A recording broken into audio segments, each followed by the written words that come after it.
好，我把荧幕切过来一下啊。好，那接下来我们大概要跟各位谈3个这个机器学习的模型。那我们当然这次先用 R 跟各位去谈因为 R 其实逻辑上面比较清楚好，来看一下。我们当然要做之前，一定先要理解资料我觉得这个是最重要的一样 R 的环境你重新在这边可以去做好，那我们先来看一下，这个是一个 IBM 的一个资料集它是做什么呢？做预测客户流失那什么叫流失？这个客户好不容易招进来，已经不在你这边消费或者是这个购买商品了，这个就是你公司的一个损失我想这个所有的商业活动里面最重要就是 keep 住你这些既有的客户这些都是你的财源少了那就没有了好，那我们首先先来看一下因为程式码这个老师原来 R 的程式码的话，就刚才有给各位你们直接可以在那个 RStudio 里面去执行等一下下午也可以再给各位秀一下。那这个是我已经 implement 到这个 Colab 上了那 Colab 上的时候留意一下，因为我们要把刚才给各位的资料集这个资料集是在这个地方就是这个档案也是一个点 CSV 的档案。那R 的环境呢，各位点选一下档案。R 比较没有办法跟我们这个 Google Drive 去做连接，所以说等一下要做之前呢，请各位把我们的资料集刚才给各位的资料集做上传的动作。那存到哪里呢？看你刚才的资料集是放在哪里对，我待会再把这个资料这个 data 我再压缩再给各位因为程式码里面用到的一些 data set 都在这里。我们要用的资料集在这个地方。OK 大概可以看一下也一样，它是有栏位名称的customer ID gender citizen 这个年长者了到最后一个栏位呢就是 child， 就是有没有流失他们都做一些的记录那等一下我们把这个输入完之后，我们再分别将这些栏位给各位去看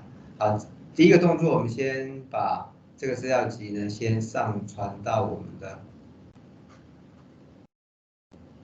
Google 的云端那唯一比较欠缺的就是我们就没有在 Google Drive 上面所以说每一次就再传一次没有问题之后来点选一下，看看有没有进来，在这里就在这里。那它的资料集是在这个 sample data 这边，还记得吧？这个要去做 copy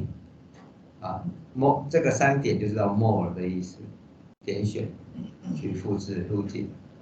如果说你的路径跟我一样，那你就不用改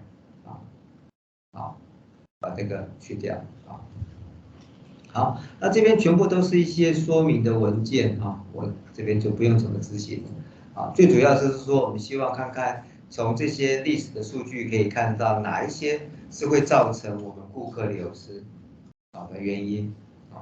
好，那首先第一个要做我们先来看一下刚才的资料，这边 read CSV 跟 Python 是一样那Python 用什么读？用 pandas 嘛 ，pd 点 read underline CSV 都一样那路径就在这个路径，还记得吧？我们的路径之前在Google Drive 的时候是 Content Drive My Drive 下面的Colab Notebook 下面的 Data 还记得吧？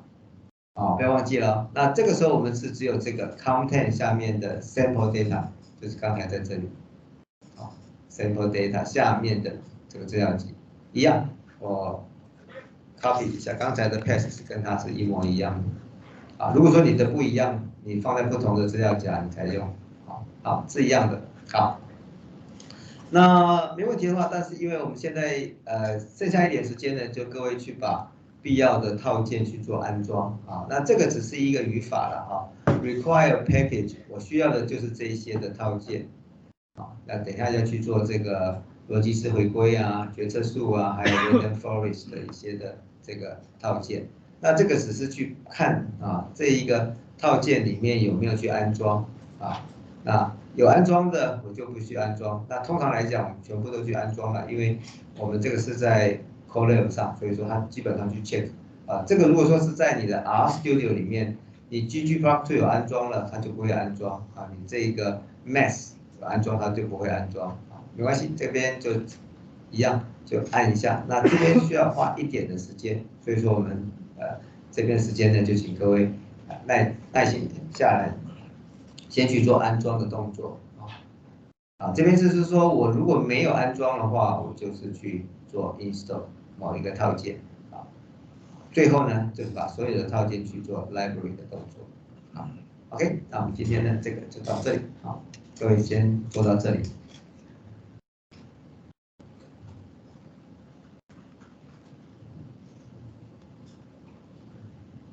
好，先把这个相关的套件去做安装。